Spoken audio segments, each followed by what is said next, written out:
Good evening, everyone. A very good evening, Yeah, yeah. everyone. A very warm welcome to all of you in today's session of Exhort series Direct Taxation.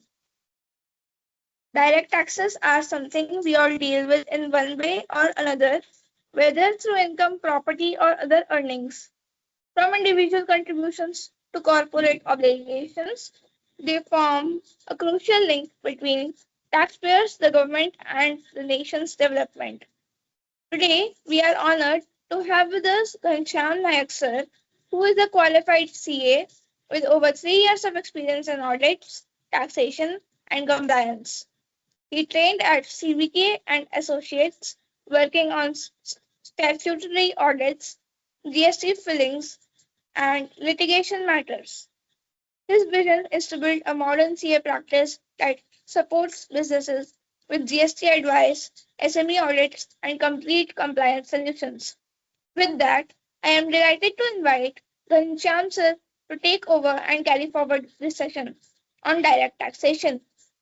Over to you, sir. Yeah. Yeah.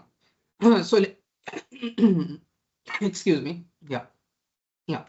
So, guys, today's topic is direct taxation. We every day deal with.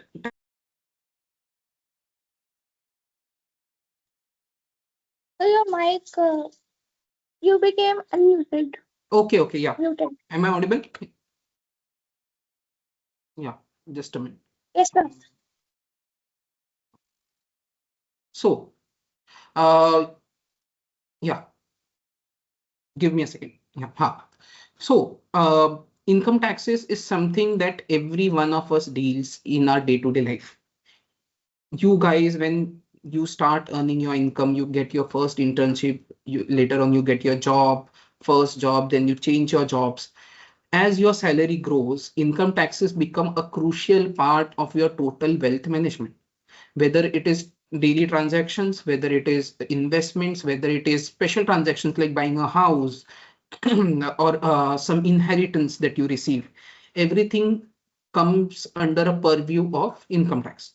So every major life decision in yours will have some or the other income tax implications. So it is a quite an interesting thing to understand from even for a, I'll not say an engineer, for a general citizen as well. In law, there is a saying in Latin, what we call is ignorantia juris.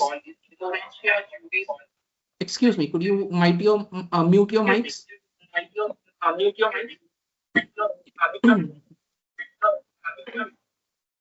Hello, hello. Yeah, okay. So in law, there is a saying in English, in Latin called ignorantia juris non excusat. Ignorance of law is not an excuse. This is a legal principle that is followed across all countries. So a person who is a resident in a country, who is citizen of a country, is expected to know law of that country. This includes whether it is your criminal law, whether it is your civil law, whether it is your corporate law, whether it is your income tax law. Ignorance of law can never be an excuse. That is another solid reason for our learning income tax. So let's dive into it. So before we get into all that law income tax part, let us first understand what CTC is, what CTC really means and how it differs from your salary. So what is CTC? CTC is basically nothing but cost to company. When a company hires you, it incurs some cost as an employee on you. It might include a car that is given to you for your conveyance. It might include some allowances, some what you say salary. It includes bonuses. It includes your variables like performance bonus. All this forms together your CTC. So whenever you see a 1 CR CTC, a 70 lakh CTC, a 80 lakh CTC, it need not mean you are getting 1 CR in your hand. There is a big difference. Let us try to understand that. So suppose I join a job where the offer letter says I have a CTC of 80 lakhs. Now 80 lakhs is the total cost that company bears on me as an employee. It includes everything. So what is my salary then? Then there will be a CTC bifurcation that will be given to you along with your appointment letter or offer letter. So it will include components like salary, which is the basic component, basic salary, which every one of us knows is the money you will receive. Along with that, there will be some allowances. What is an allowance? Allowance is a monetary consideration that is paid to you for either for a certain purpose or to ease your certain need. So for example, there is called as HRA, housing allowance. It is practically housing allowance, house rent allowance, HRA. So what it happens is a person who lives on rent is paid an HRA to ease out the financial burden he's facing due to this job by way of rent. Then there can be something called a special allowance. So suppose, or disability allowance. So suppose someone is disabled and he has additional cost to bear. So company wants to make sure that a person who is specially abled is paid a certain extra amount so that his additional needs that he is facing in monetary terms is met out. Okay. So these are some examples of allowance that you see. Then there comes perquisites. So what are perquisites? Perquisites are non-monetary considerations. So when you join a job, so say you join Google, so there will be a canteen facility. Then there will be some offices even today offer daycare for their children of the employees. Then there might be some vehicle that is given for transportation. Some companies pay telephone bills of employees, or mobile bills of employees, internet charges of employees. All this comes under non-monetary perquisites. So all so all this are factor of your CTC, and this means that your CTC will always and always be higher than actually what you receive in your hand. We'll understand what you'll receive in your hand at a later stage in this presentation, but as of now, let us stop there. Sorry. So breakdown of salary. So CTC is nothing but the gross level. Then there are several components, as we said. Perquisites, then there is allowances, then there is salary, then there is what you say taxes. So there is a significant bifurcation that is going to happen. We'll see that bifurcation in detail. So every component of this CTC will be taxed differently. We'll have separate legal sections that will be dealing with it. So there is a certain amount of complexity that goes into it. So as I said, there are certain allowances. Just to go through a salary slip that would look like, there will be some basic salary, which is your base salary. Generally, basic salary is a major component that you need as an employee to consider, and not the CTC. Is why? Because your promotions, your what you say appraisals will always be based on basic salary. It is always the basic salary that will get incremented. So if you have a very high CTC, but relatively a lower component of basic salary, your overall growth in coming years will be less in terms of your income. Whereas, let's take an example. There are two friends. One joins at 80 lakh CTC and one joins at 70 lakh CTC.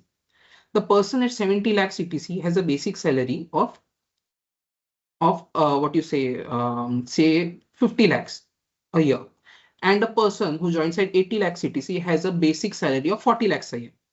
Now every time these friends go into the appraisal cycle, they get appraised, they get an increment. It will be in a percentage, 5% increment, 6% increment, 10% increment.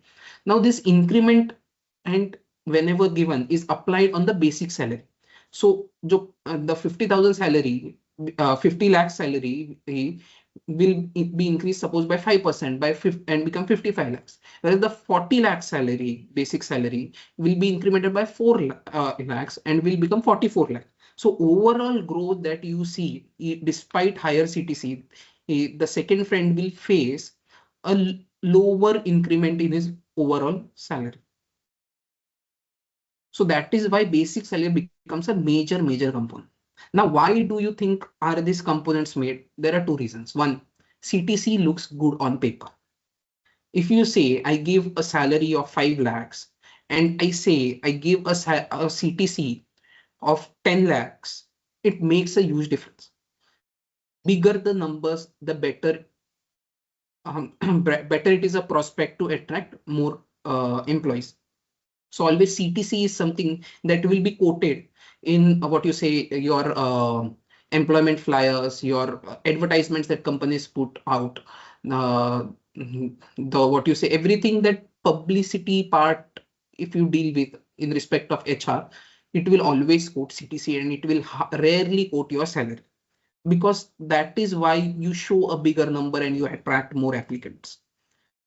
Now, the bifurcation, another reason for this bifurcation is that there is certain tax planning that can be done by management of this bifurcation.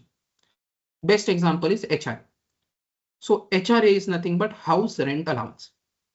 So if a person is living on a rent, say in a metro city like Mumbai, where rents are around 30,000, 40,000, 50,000 per month for even a 1 BHK room. Given these exorbitant charges, a person who is say coming from Bhopal, who is coming from UP, just because he gets a salary of 5 lakhs and he has to spend, he'll be getting somewhat a salary of 12 lakhs a year or 20 lakhs a year, and he'll be spending around 50,000 per month. That comes to around 6 lakhs, and it becomes a huge financial burden. That is where the primary role of house rent allowance comes in. Government also understands this, and what it does is it in turn gives certain benefits on certain allowances. So government recognizes the necessity of house rent allowance, and that is why house rent allowance in Income Tax Act 1961 has been given a special place, and there are special sections that deal with it, and there are special benefits. So not the entire HRA that you are receiving will be taxed. A certain component of your rent that you're actually paying, and a proportion will be taken from your total income to check relatively if you are eligible. Otherwise, what people will do is, I have a salary of 1 CR per annum. I'll take 100% of that salary in my HRA to save tax. That is misuse. To counteract this misuse, there is a relative what you say upper bar that is being set. So a certain percentage will be calculated on your total salary. It is actually 10% of your total salary, or what you say the rent what you are paying, or 50% of your salary plus DA. DA is dearness allowance, that will be taken into picture, and that is how your HRA exemption will be calculated. I'm not going to go into the mathematics of this because it does not facilitate you much.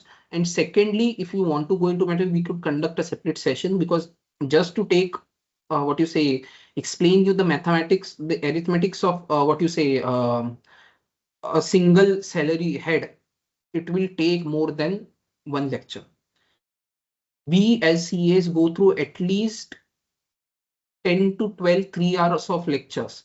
That comes around 36 hours at least, just for a single head of salary. So I'm just putting out that you do not expect from this session to go out with knowledge to compute your income taxes, but to understand what are the basics. If you wish, you can call me back and we can conduct a session on that at a later date. Anyway, so another is special allowances. So special allowance is something like which is given for special purpose, like as I said, traveling allowance. There can be conveyance allowance. There is, and every allowance has a specific treatment. Some allowances are treated like if you receive a traveling allowance and then you have of 1 lakh and you have traveled for you have incurred an actual expenditure of 50,000, then the balance 50,000 will only be taxed. Some allowances have a standard basis of deduction. Like suppose you receive there is something called disability allowance, where a certain amount will be deducted from the amount received as your allowance, and the balance amount will be taxed. This is how the computation goes. Now every allowance has a separate mechanism, and there is an entire chapter in income tax called income from salaries, which deals with it. So it is a very, very, very exhaustive what you say mechanism to calculate, and quite a simplified as compared to other heads still. So yeah, but it is not something I could summarize in 1 hour. Anyway, now another thing that happens is when you get a salary, so there will be some deductions that will be going on. It includes, one of the most popular one is PF, that is Provident Fund. And there will be some taxes like TDS will be deducted. There will be some what you say profession tax, TDS, etc. will be deducted. So to understand the structure of salary, so first there is a basic salary. Then to add on to it, there are certain allowances. Then certain perquisites which are given to you, which are non-monetary benefits, are valued at a certain value by a mechanism provided by Income Tax Act.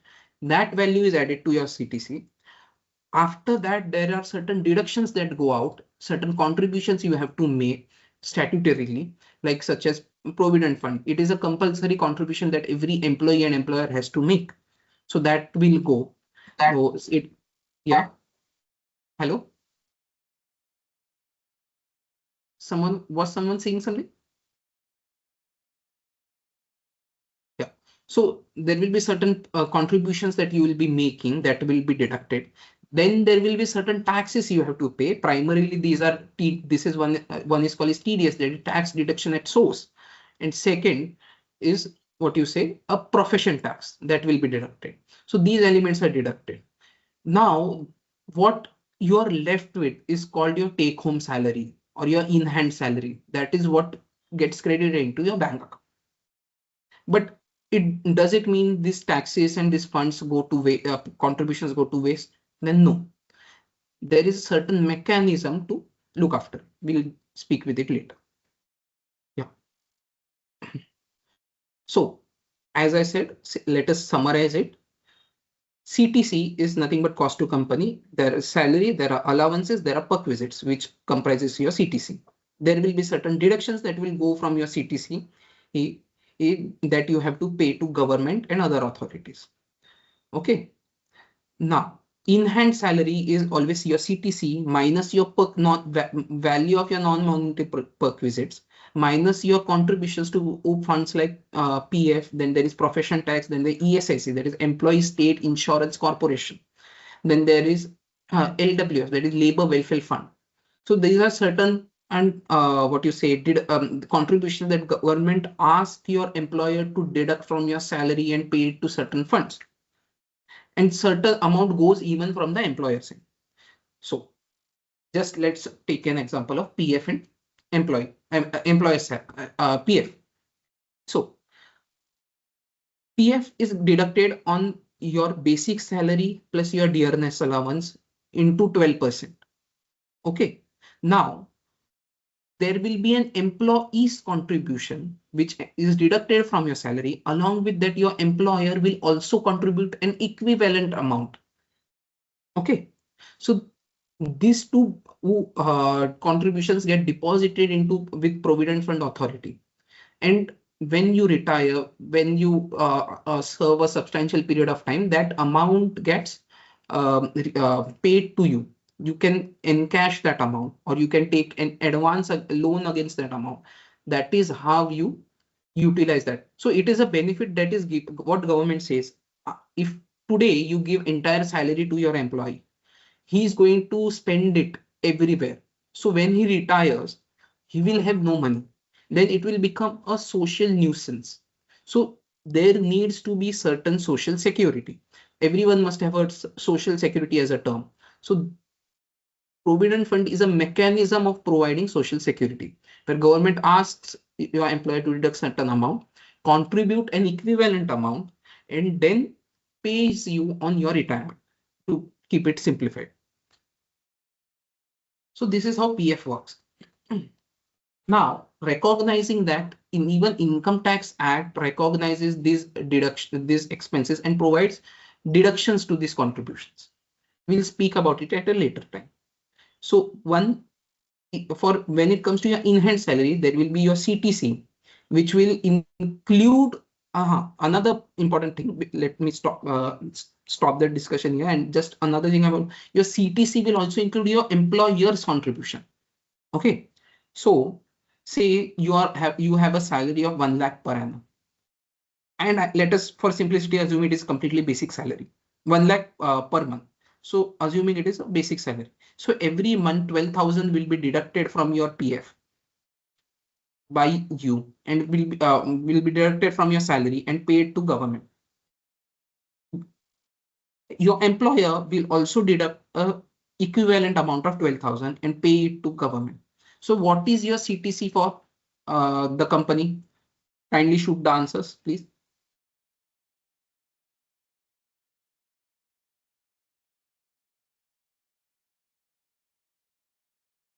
Any answers? Yeah.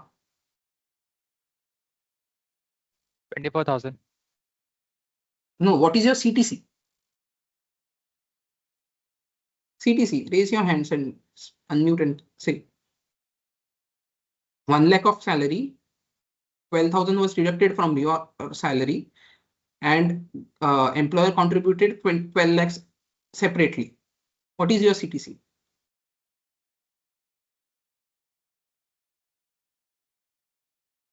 Guys?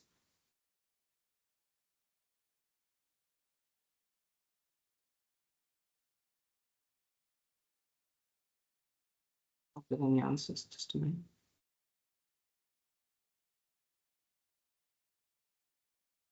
Yeah, what's your... 76,000. Sorry? 76,000. No, I'm not sure how you're getting that. Your basic salary is 1 lakh. 12,000 was deducted from it. So you get in hand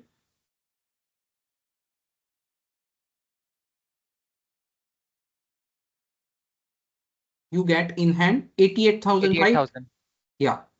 Additionally, your employer pays 12,000. What is cost to company? Think from employer's end. How much is employer paying for you? Is it 1 lakh? 12,000. 1 lakh? 12,000. Perfect. So your CTC will always include your employer's contribution of a sum of money that you're going to see only and only after a substantial period of time. It is not going to be credited ever. Plus, there is additional 12,000 that is deducted from your 1 lakhs of salary. So you will be receiving in your hand only 88,000. Now that 88,000 is also not in hand salary, because there will be certain tax deductions that will be done. TDS, tax deduction at source, that will be done. Say suppose it is, I'm assuming it is 8,000. So what comes to your hand is 80,000 of your salary. That makes a lot of difference. When I say I have a salary of 1,12,000 and when I have a CTC of 1,12,000 and when I actually get an in-hand salary of 80,000. Now this is just the basic.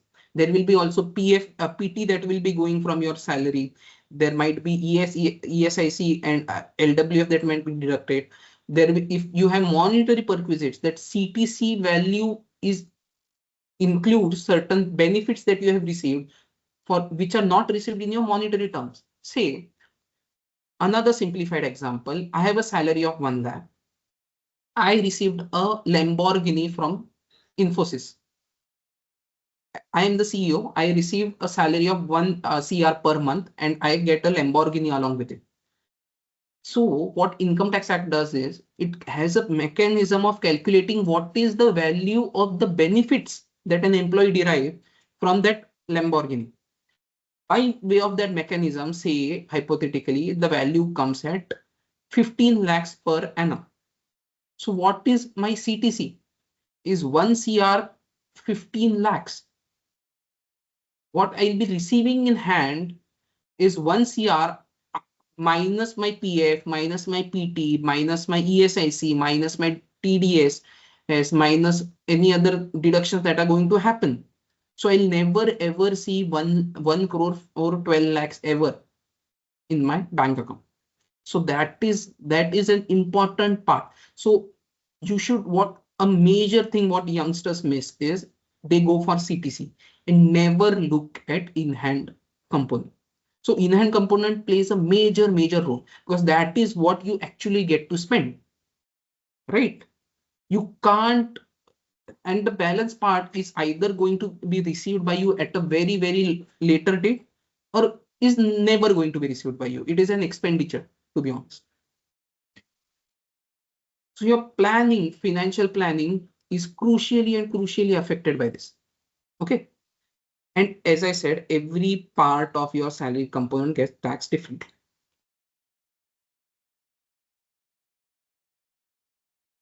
So now once we have understood how the complexity of CTC works, let's keep it at a bay and let's focus on the core ideas of income tax. Okay. So what is income tax? What is, first of all, direct taxation? Okay. Direct taxation is nothing but taxation on your directly on your income, on your wealth. Okay. So why it is called direct tax? So there are two concepts. I explained this earlier and explained this again. There is something called incidence of a tax and there is something called a burden of a tax. Under indirect tax, the person who is bearing the incidence and the burden are two different entities. In case of direct tax, it is the same person who bears the incidence and burden of tax. What is incidence?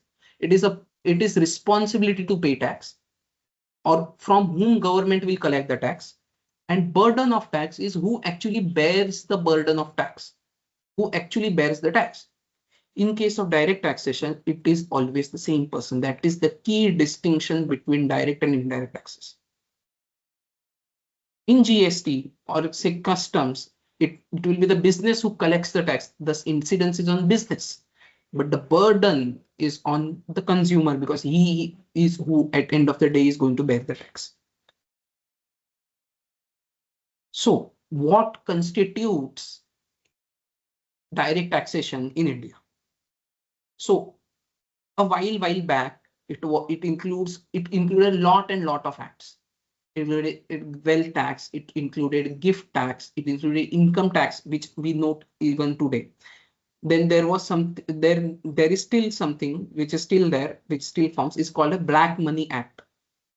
Black Money Act, where if you have accumulated black money where you haven't paid income tax, government can indefinitely work against you, and it is more or less targeted towards those amount of money that has been laundered out of India. Okay, it is quite a recent act, but that too is under umbrella of direct tax. Now, since then, wealth tax and gift tax have been abolished and been merged with income tax. Wealth tax has been abolished totally, whereas gift tax has been merged with income tax in form under income from other sources. Okay. So why is income tax significant from public finance perspective? Because it once forms around 39% of government's revenue. Corporate tax, which constitutes 17%, and individual income tax, which constitutes 22%.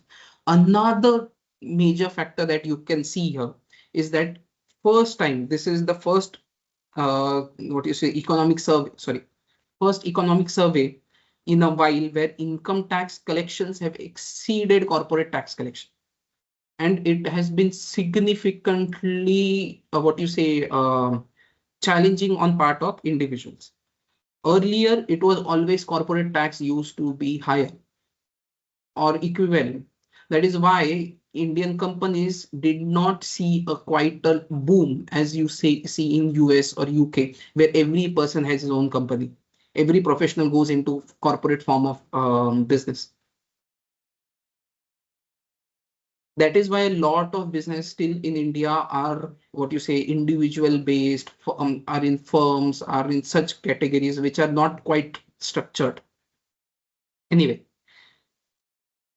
yeah, just on a lighter note, Benjamin Franklin once said, there is nothing certain in life except for death and taxes. That I can vouch. Everything what I there you'll see influencers every day who say this is use this hack sheet, use this hacks, and you will save this much tax, you'll save this much tax.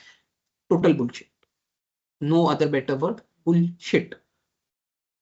The only way you can save your taxes is by reducing your income.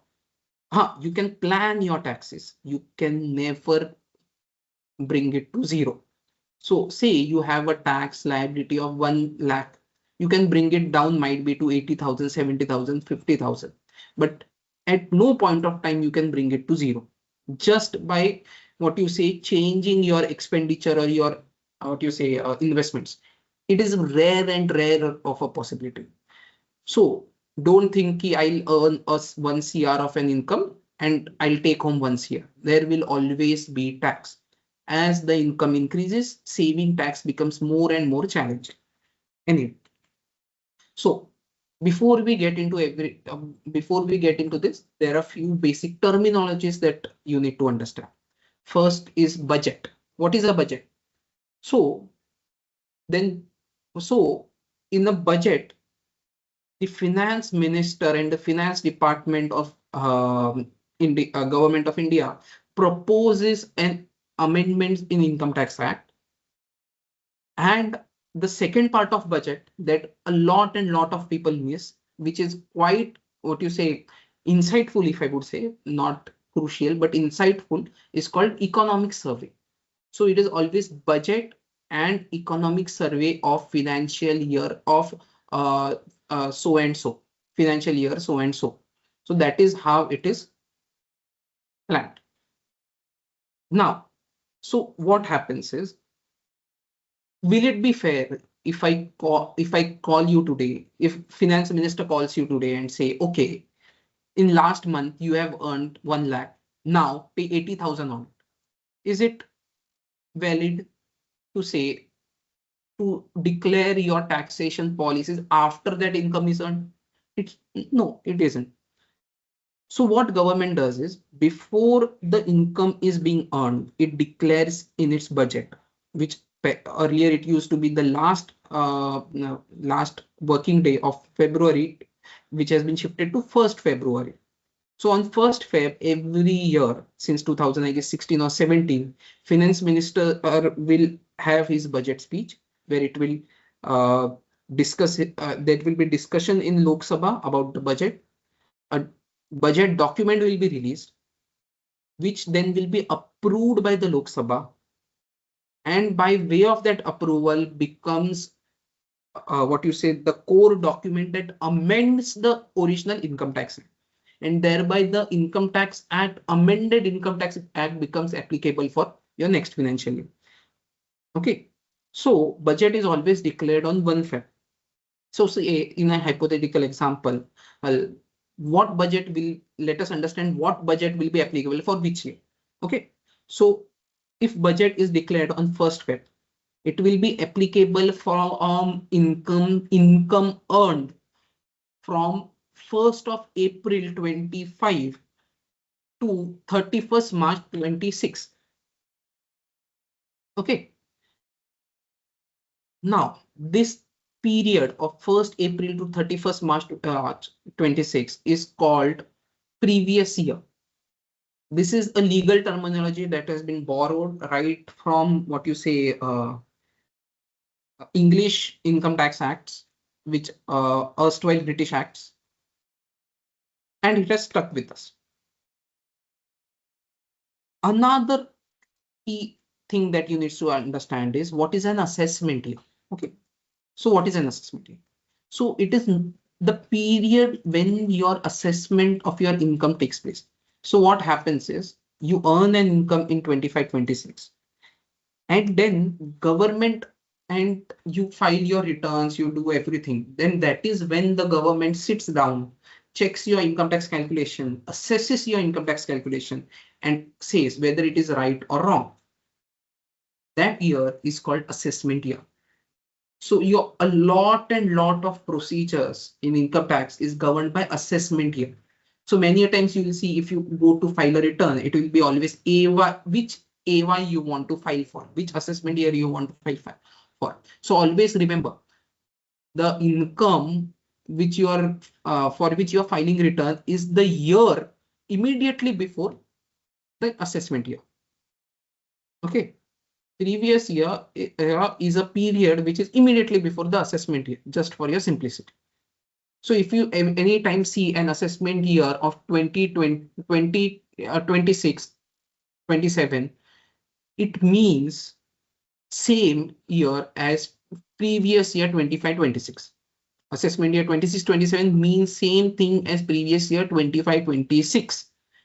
It refers to same tax period, just it is a different approach of refund. So do not get confused by this, and it will be useful for you in your practical life, because many a time your CA might call and say you have received a notice for 26, 27, kindly send document XYZ documents, I need to check them. Then you do not send it for 26, 27, you send it for, or in you send your say bank statement for 25, 26 and not 26, 27, because that is just another way of calling financial year 25, 26. Is it clear? Any doubts?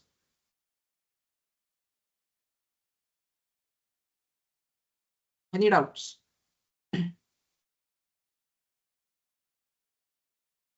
Kindly let me know if I'm going too fast or I'm stressing too much, or any change you need. Yeah.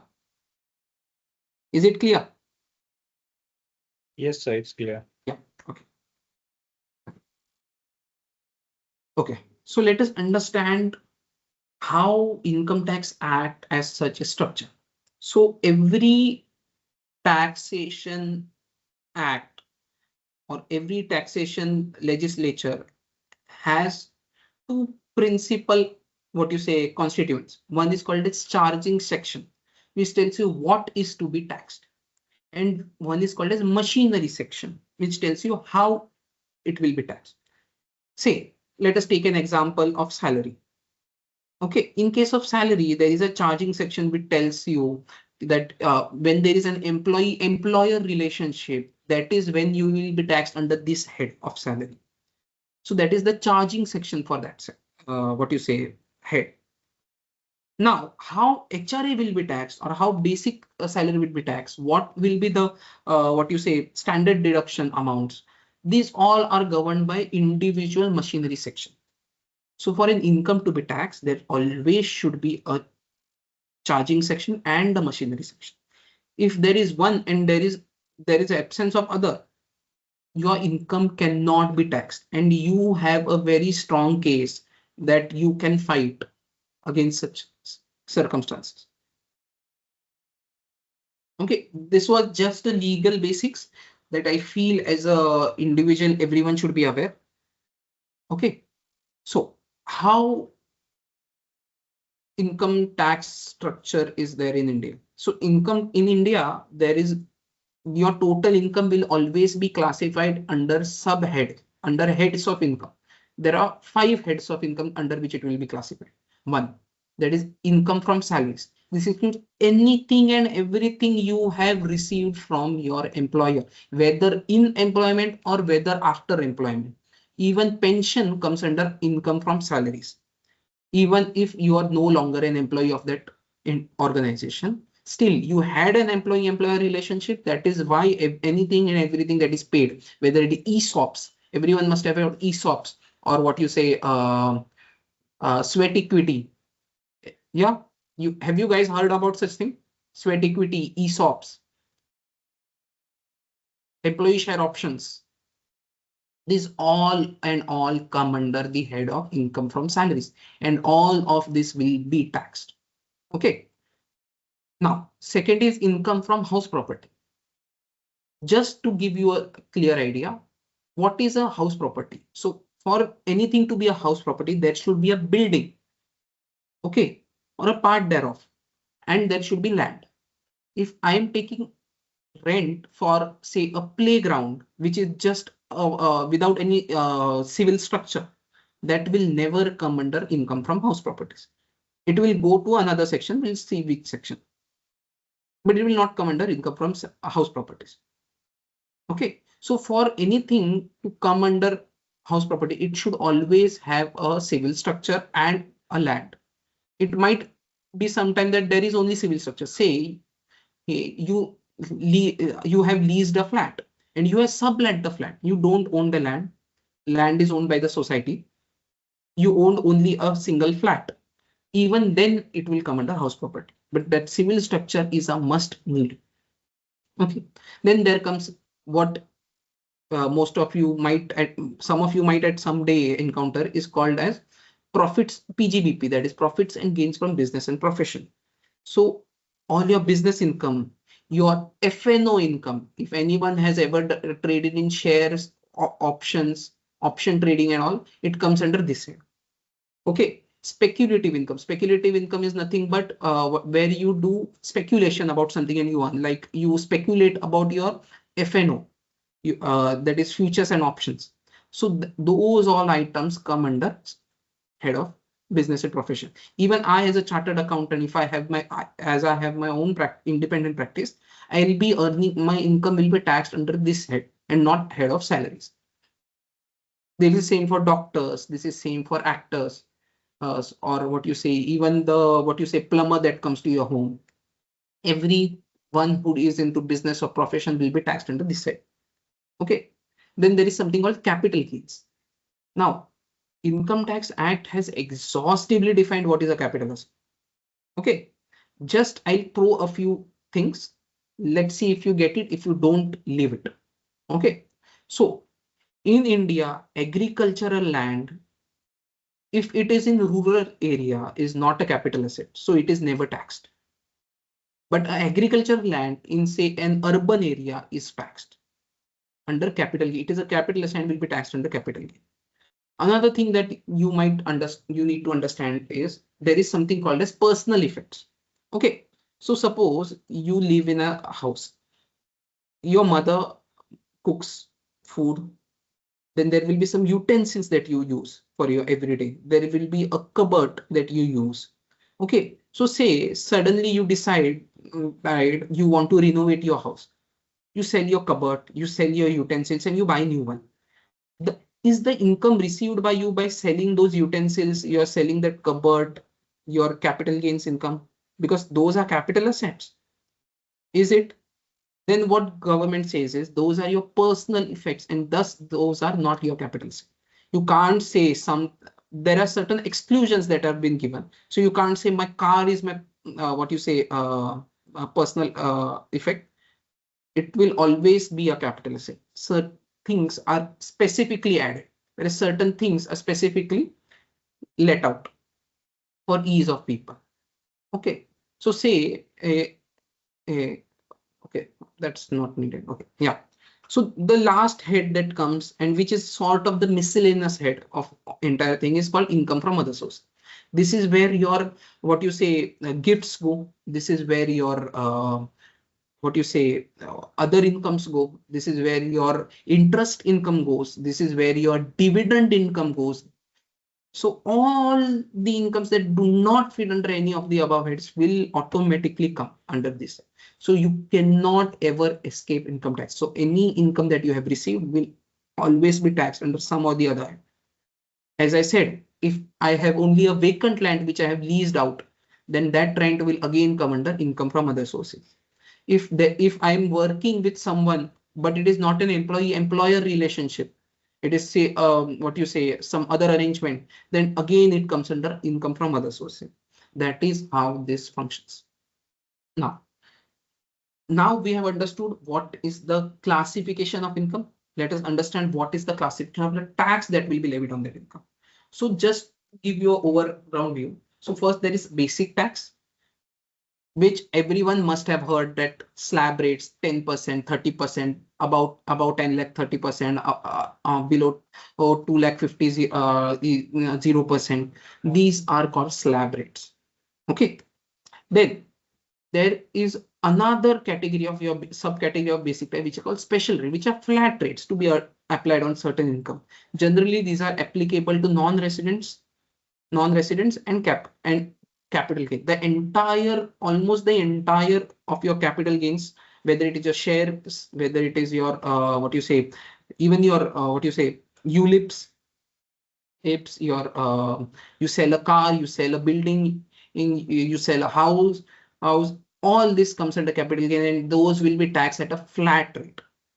I'm making this clear. It will be taxed at a flat rate, and there are flat rates specified accordingly. Okay. Then there is something called, this all constitutes of basic tax. Then there is something called a surcharge. What is surcharge? It is ultra rich tax, to be simplified. So if you earn, say, 50 lakhs, 1 crore, 5 crores of an income, what government says is you are more than rich enough than 95%, 99% of India. So you should pay certain extra tax as a means of social contribution. That is why surcharge is charged. Okay, so this is a tax which is calculated, mind it, which is calculated on your income plus your basic tax. I repeat, it is not calculated on your income, but it is calculated on your income plus your basic tax. Okay, then there is something called a cess. Okay, what is cess? Cess is nothing but tax on tax. Wherever you see cess, whether it is in GST, whether it is in income tax, whether you say social wealth, it is always tax on tax. The cess that is levied in income tax is called social welfare cess, SWS. Social welfare cess is levied at 4%. Current rate of is 4%. So what the tax will be calculated, then basic tax will be calculated, then surcharge will be added to it if applicable. If not, then nothing. And then the tax plus surcharge figure, if any, will be multiplied by another 4%, and that is how the cess will be levied on your tax. So what you will pay is, say, 30% of your, for simplicity, as 30% of your slab rate.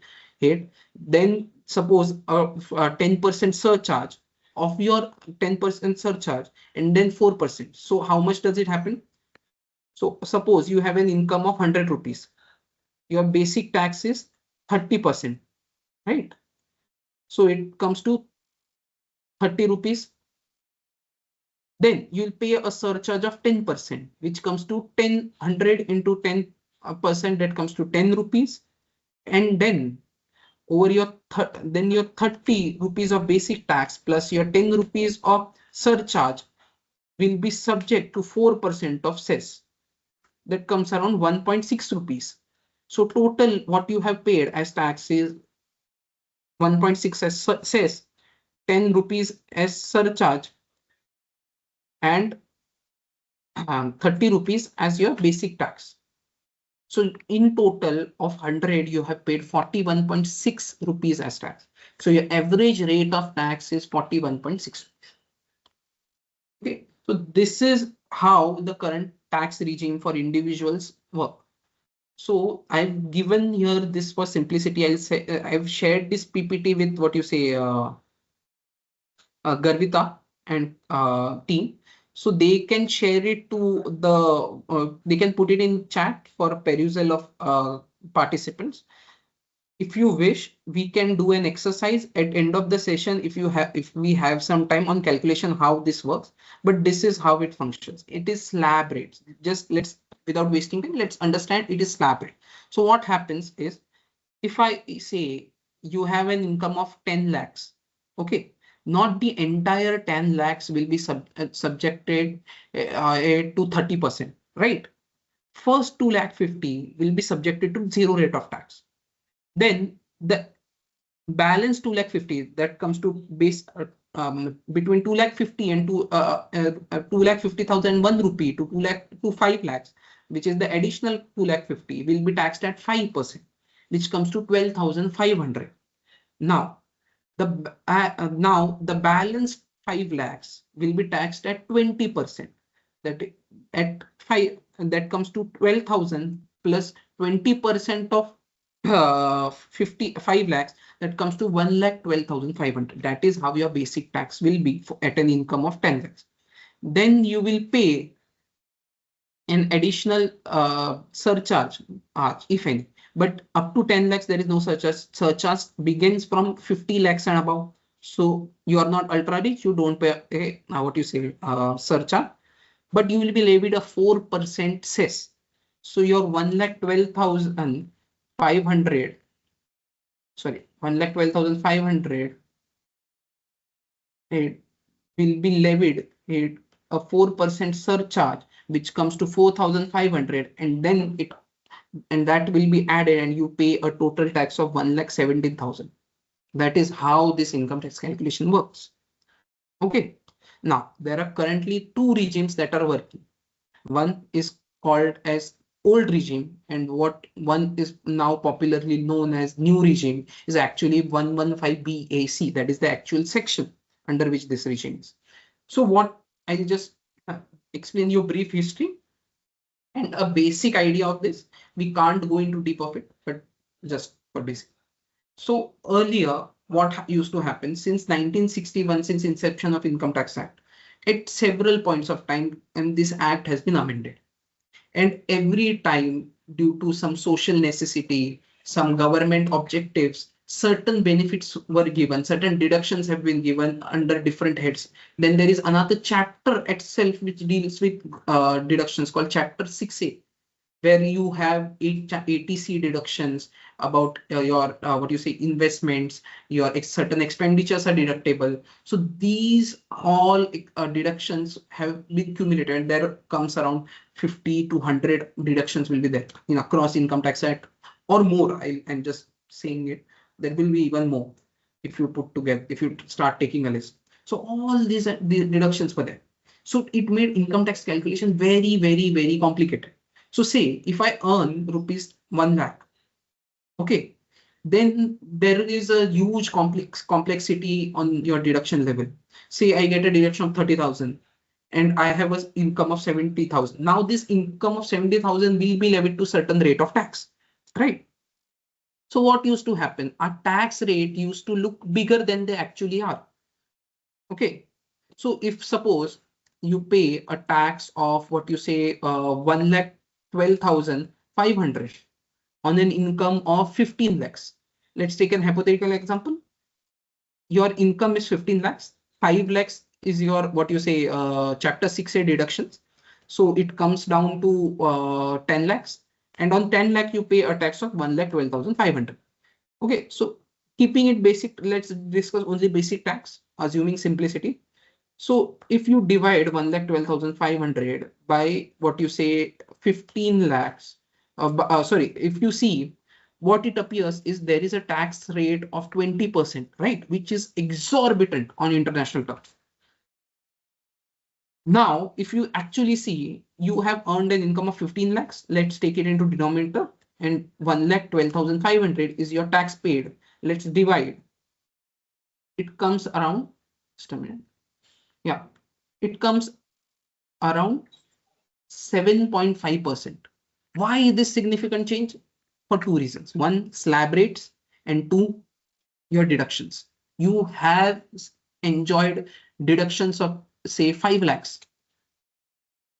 So that is how when foreign individuals, foreign entities looked at India, they saw, oh, so heavy rate of tax. It is not worth to invest in India. Right. So it used to discourage a lot of foreign investments, foreign individuals. That is where all this complexity came into picture, and government decided to simplify it. How do you simplify it? You take away a lot of deductions. So what now, if you suddenly stop giving deductions for some basic items like insurance? Today, Indians buy insurance. Sadly, it is sad reality, buy insurance not because they understand the importance of insurance. It is only and only because they enjoy some tax deductions. If today government say on a single day decides I do not want to give deductions on say insurance, the entire insurance sector will collapse within next 24 hours.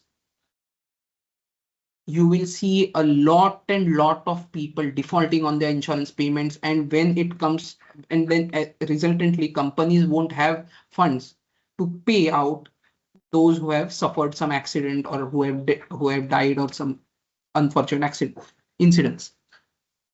So government cannot straight away close all those deductions in a single go. So what it does, it introduces a new tax regime with a much lenient tax rate structure. See, and takes away a lot of deductions.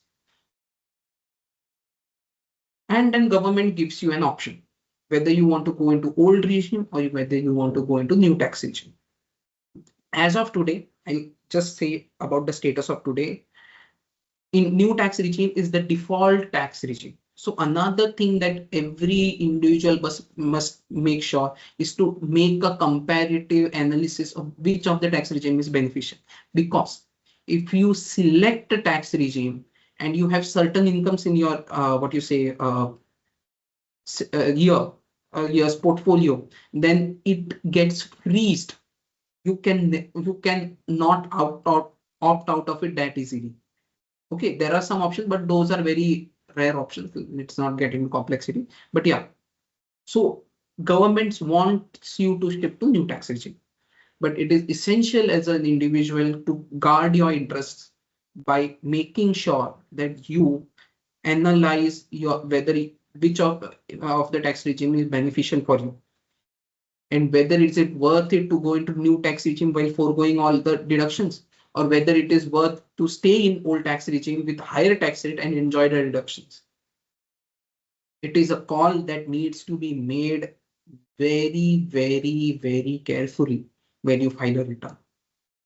That is another reason you need someone expert who is sitting there or who is reviewing your return. A lot of today, what I sadly see is people see the charges and that's all. Say, recently there was a news which everyone must have heard. Income tax return in rupees 24. Reliance was releasing. Yeah. So what happens in such cases? There is some computer-based system where certain formulas are fed. You input your data, your return is filed. Income Tax Act doesn't function like maths. Income Tax Act is drafted by individuals with certain objectives for tax collection, for social governance, of social growth. So there are lots of complexity that cannot be summed up in a software. There are certain professional calls that you have to take, whether I showed this income under this head or this head. There are certain non mathematical decisions that everyone takes. It is not just 1 + 2 = 2. Sometimes you have to decide whether this one is should be a part.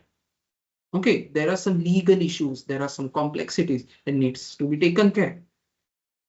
These all are generally missed when you go for file a return in rupees 100, file a return in rupees 1000, file a return at rupees 24 sort of online website.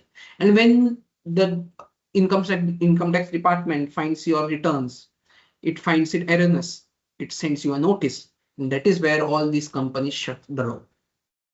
You are left on the road without any proper redressal. You have no way of understanding. You cannot sit there and learn your Income Tax Act from scratch.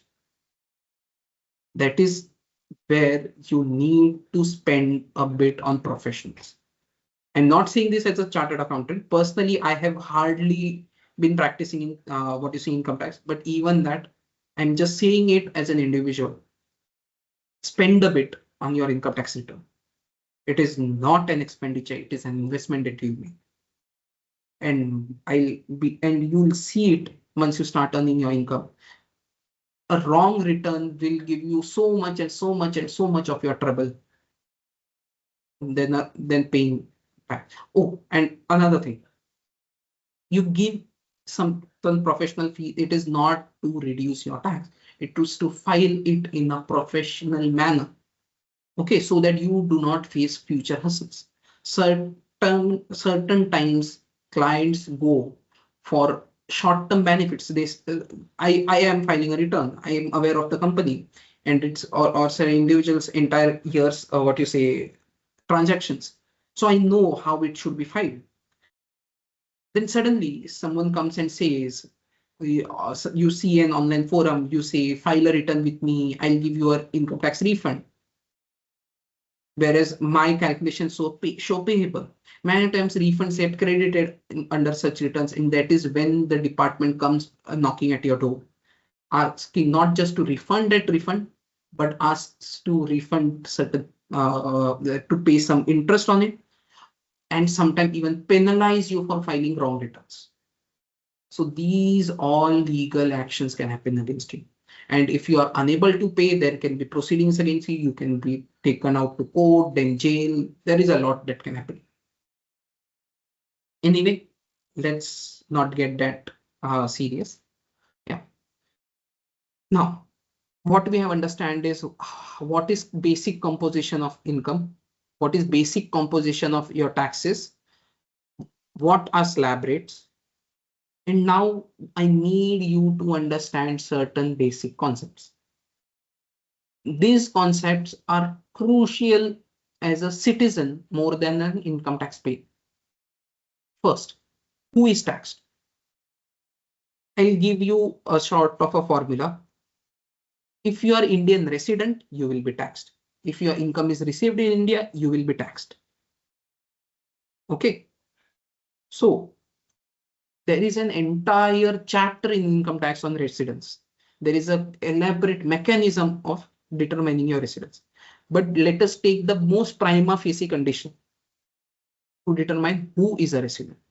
If you are in India for 180 days or more, you will be classified as resident. Now there are two categories of resident. One is resident and ordinarily resident, and resident and not an ordinary resident. What is the difference? So suppose I come to India for first time in my life. Okay. Say I come on 30th September. And I have been in India until 31st March. So I've been in India for more than 180 days. That is why I have been classified as resident. Now, a friend of mine who was in India went abroad for a few months, say for 2 years, and now he is returning back. And he returned, say, in the month of he returned in the month of, again, on the same date, 30th September. So again, he is also a resident in India. But what is difference between me and he? He was ordinarily living in India. I am a person who has visited India on a very rare occasion. So will it be, prudent to tax me and him in same manner? Because I might be a resident in some other country. But it is not also, but I've spent substantial period of time in India as well. So it won't be appropriate to leave me out of tax, as well as it will not be appropriate to take tax on all of my incomes, right? So that is where the classification comes into picture. So there are prima facie 3 classifications as to resident. One is resident and not an ordinary resident, and there is called non-resident. Now, does it mean a non-resident's income are not taxed in India? No. If your income is received in India, I mind it, is received in India or earned from India, it will be taxed in India. Your global income won't be taxed in India, but your Indian income will be taxed in India. Say suppose Mark Zuckerberg has an FD in, say, Bank of Baroda. Will it be taxed? Yes, it will be taxed because it is an Indian income. Say Brett Lee comes to India. He plays a match. He earns a reward. Say BCCI gives him 50 lakh as a best man of the match award. Will Brett Lee be taxed on this? Yes, he is not a resident, but that income was earned within Indian geographical boundaries. That is why you will be taxed in India. Why I am saying this to you? I need not bring this discussion here, but since you are guys from IITs, many of you might get some placements out of India. And those people need to be very, what you say, what do you say, what you say, aware of your rights and responsibilities. So you cannot say, okay, I went to US today. Oh, I got a job in US. I went there and I got a job there. So I'm not an Indian resident. There is an elaborate criteria. I reiterate, I have just scratched the surface. There is a lot of complexity. There are around 5 or 6 independent sections with subsections thereon that deal with the entire thing of this, about income, about residence, just about the geographical boundaries. So it's a lot to discuss, but I can't discuss at this forum. It's quite a generic forum. Okay, anyway, keeping that aside. Now, again, which income will be taxed? Global or your Indian income? That again depends on your residential status. So the key determinant of your taxability is your residential status. Okay. Now, another thing I need to make sure that you guys understand is difference between exemptions and deductions. I repeat, exemptions and deductions. Exemptions never become part of your income. Deductions are a part of your income and they are deducted for your ease. Say suppose agricultural income is an exempt income in India. If you earn from agricultural activities, government will never tax it. It will never even consider taxing it. Okay, so it never forms part of your income, of your taxable income, to be specific. Now, on contrary, there are certain deductions. Certain deductions are income based. Certain deductions are what you say expenditure based. Certain deductions are certain other conditions. Say suppose there is a deduction in India called ATU. What is ATU? ATU is allowed to people who are severely disabled, whether what you say mentally, whether physically, whether they're severely disabled. Okay, they have a special deduction under section ATU. This deduction does there is no condition of earning certain income or having to spend certain thing. Government says if you have suffered something in your life, we will consider X amount of your income as not, we will reduce X amount from your income and we'll tax the balance. Okay, we'll give you that benefit of X amount of income. Then there is something called as ATC, which everyone of us might have heard, which includes a lot of deductions ranging from certain tax saving fixed deposits, interest on your housing loan repayment. That there is what you say, sorry, my bad. Repayment, sorry, interest, no, sorry, my bad. I misspoke. Not interest, but the principal repayment of your housing loans. Then there is life insurance premiums that you pay that gets deducted under ATC. There are certain ULIPs, certain what you say tax saving bonds, tax saving what you say debentures, certain corporate schemes that you can invest in which make you eligible for this deduction. There is an elaborate list. This, and I'm just scratching surface. There are such several such sections, and there are certain income-based sections. Just to give you an example, you are an original inventor of a product, and you have received certain amount as royalty, say from US. Then the amount of royalty, there is a mechanism to calculate what you say deduction on certain amount of that income earned. But the criteria for this deduction is income.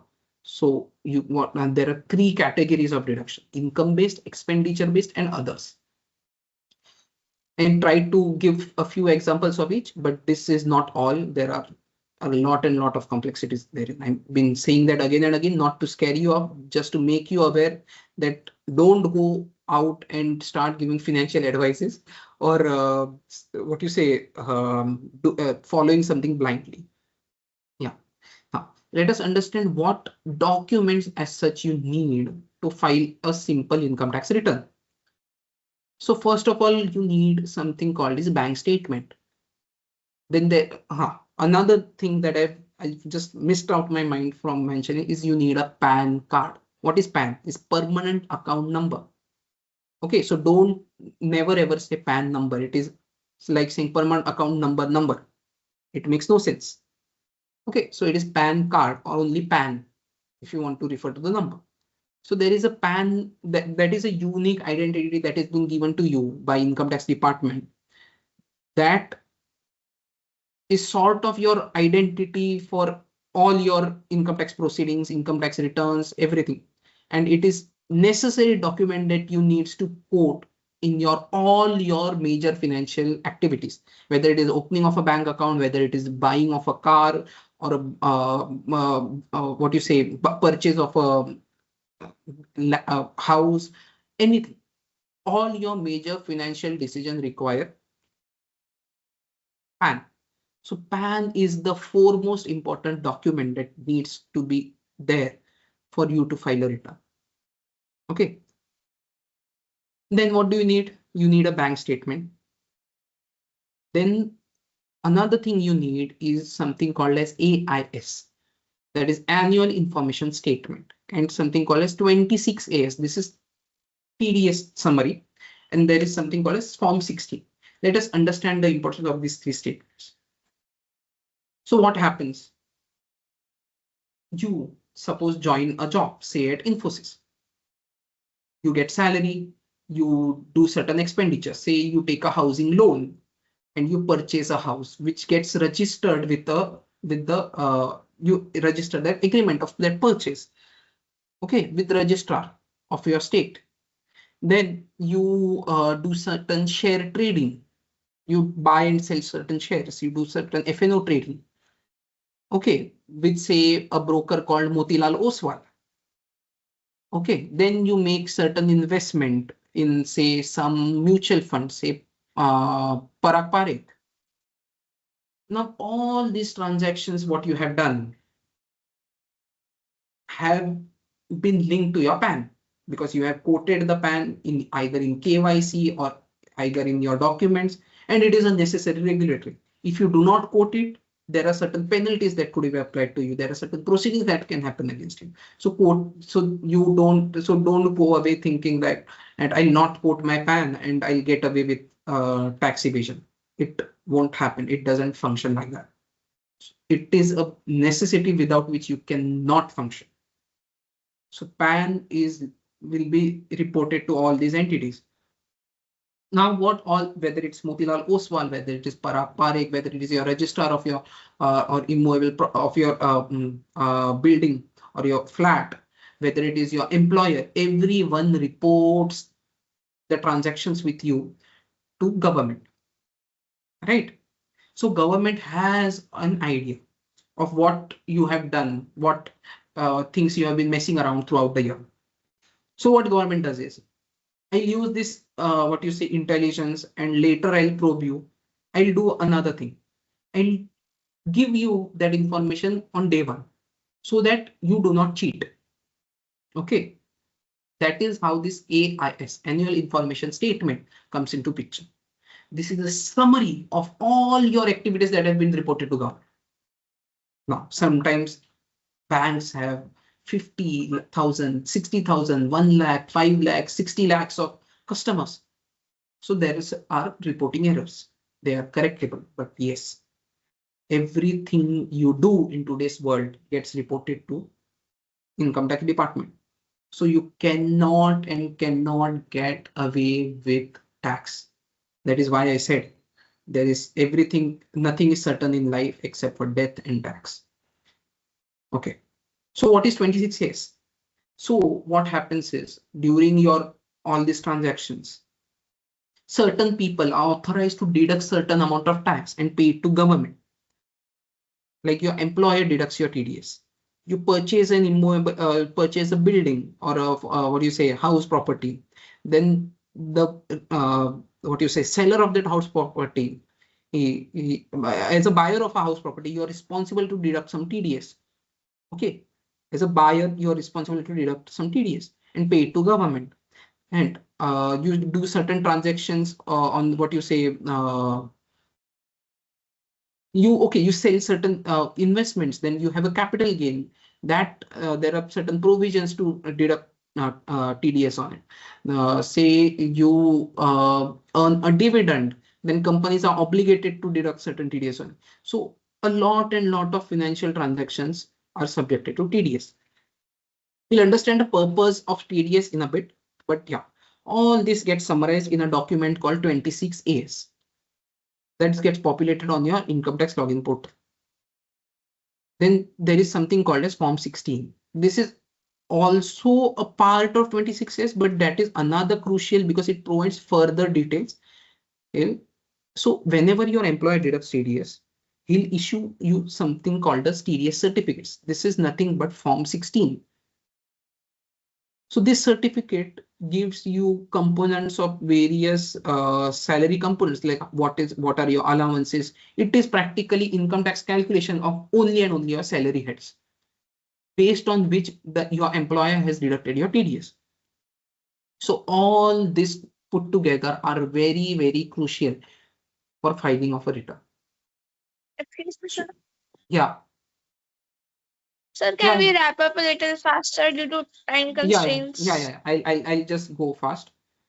I just want to keep a few concepts. This slide might take a time, then there is nothing. 5-10 minutes. Yeah. Will it be okay? Okay, sir.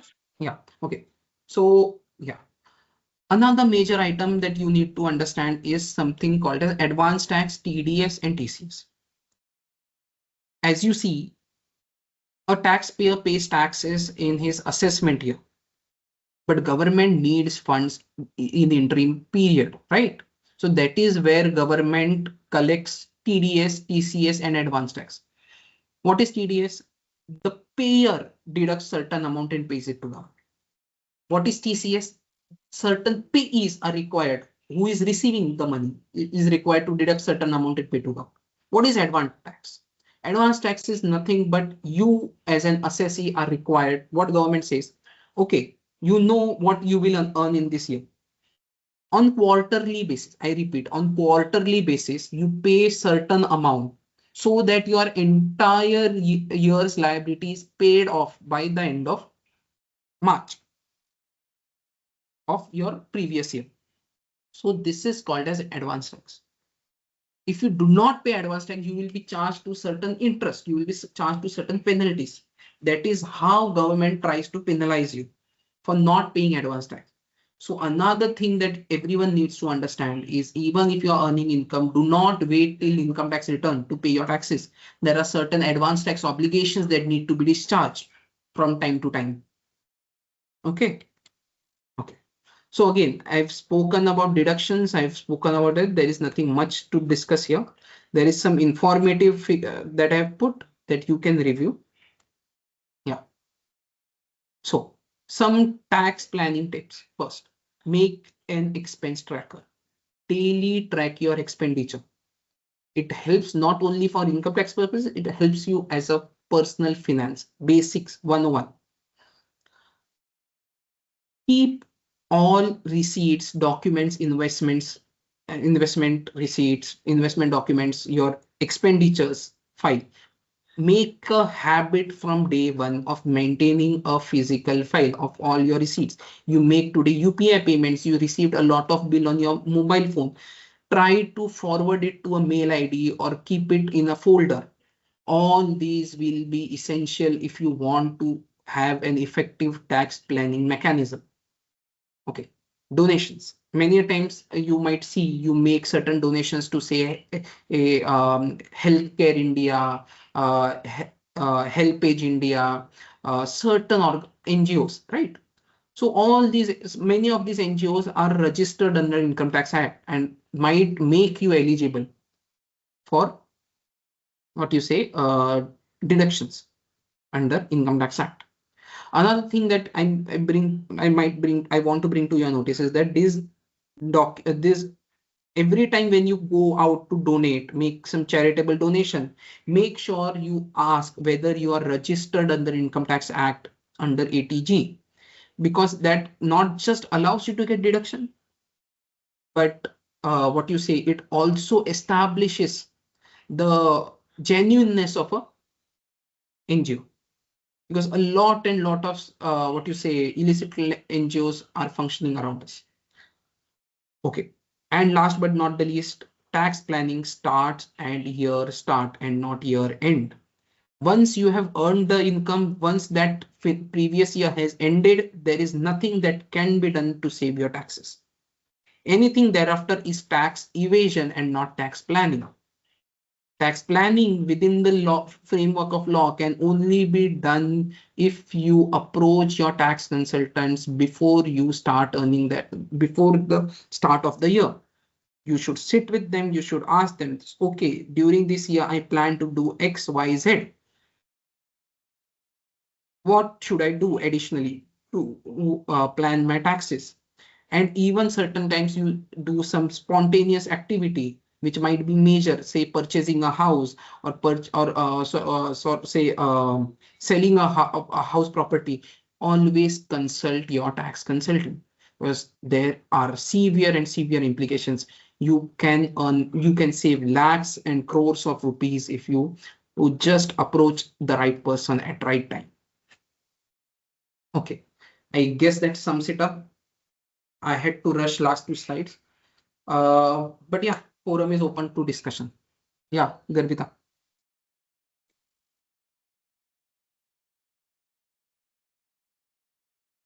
Any questions?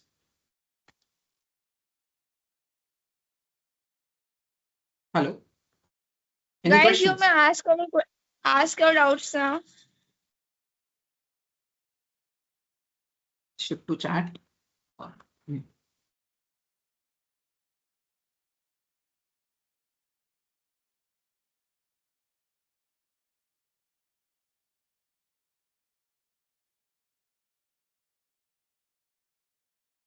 I tried to sum up as much as I can.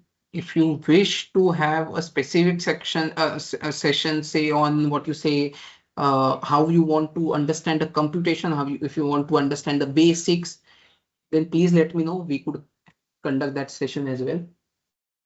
Along with that, if you have any doubts, I have my number. I'll request Garvita to share this PPT. This will have my number in it, so you can contact me.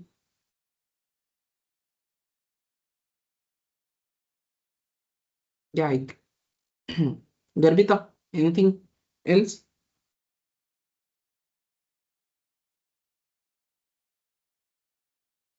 Guys, ask your doubts. IITN से तो doubts नहीं आते. Physics में doubts आएंगे अपने को. Sir, there is one doubt in your chat. So, say what UPI receipts. Okay, yeah. So what you can do is, there is something called as UPI Lite. What you can do is transfer certain amounts to UPI. Okay, because what happens is, I see today you pay people pay 5 rupees, 10 rupees, 20 rupees. You say to a what you say flower vendor or anything, and then that gets that clutters your bank statements. So what you can do for UPI transaction is, you put some money in UPI Lite and you pay out from there. So your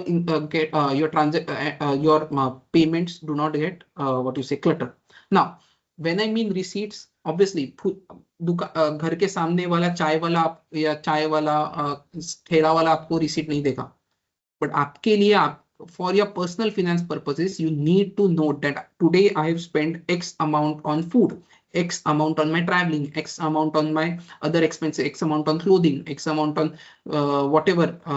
This X amount I have bought something. You understand where your money is going. You plan accordingly. That is what I meant. Now UPI payments itself is a bank transaction, so you need not need a receipt for it, especially. But if you're doing it, say suppose I'm going to Alan Solly and I'm buying a shirt, then and I pay by UPI, then many times what you say Alan Solly will send me a bill to my WhatsApp, right? So that is what I meant by saving the receipts. You save that bill. Obviously, you don't get deductions for such things, your personal expenditures, but yeah, You never know, certain expenditures might be useful to you. At the end of the day, even if they are not, you have a track of your expenditure, you plan your personal finances. Yeah. Was I able to address your question, Shreyas?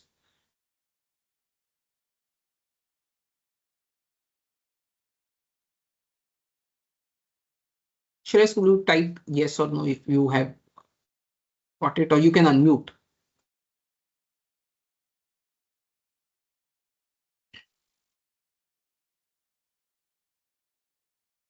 Yeah. Anything else? Yeah.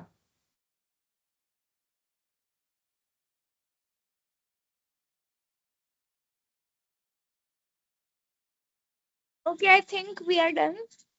Yeah. On behalf of Skill Development Council, I would like to extend our heartfelt gratitude to Ghanshyam sir for taking time out of his busy schedule to be with us today and share his expertise on direct taxation. I would like to thank all the participants for joining us and making this session interactive. We hope you found it informative and engaging. With that, we conclude today's session. Wishing you all a great day ahead. Just a minute. Could I take a what you say selfie? Just for what you say. Take just for. Could you start your cameras? Just participants, those who have waited for so long. A request from myself.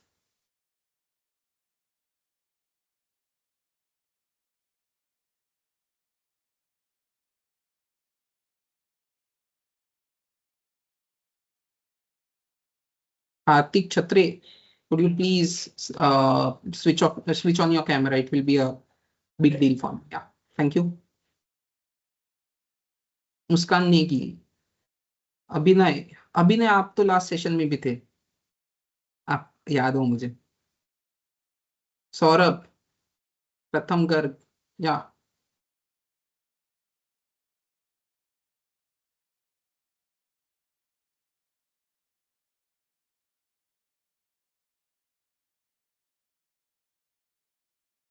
sure. Smile.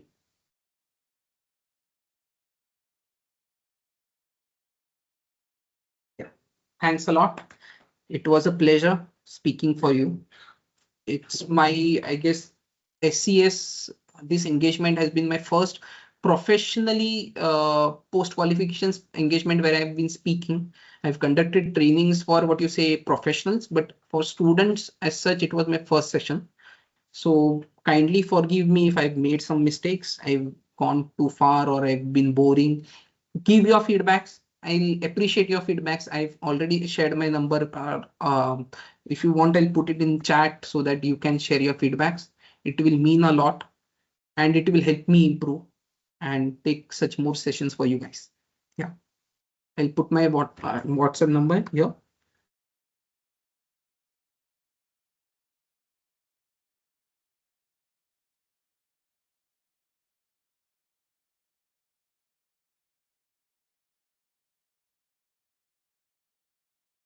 Yeah. Thanks a lot. I'll take your leave. I have to close my office. Yeah. Thanks a lot. Sure.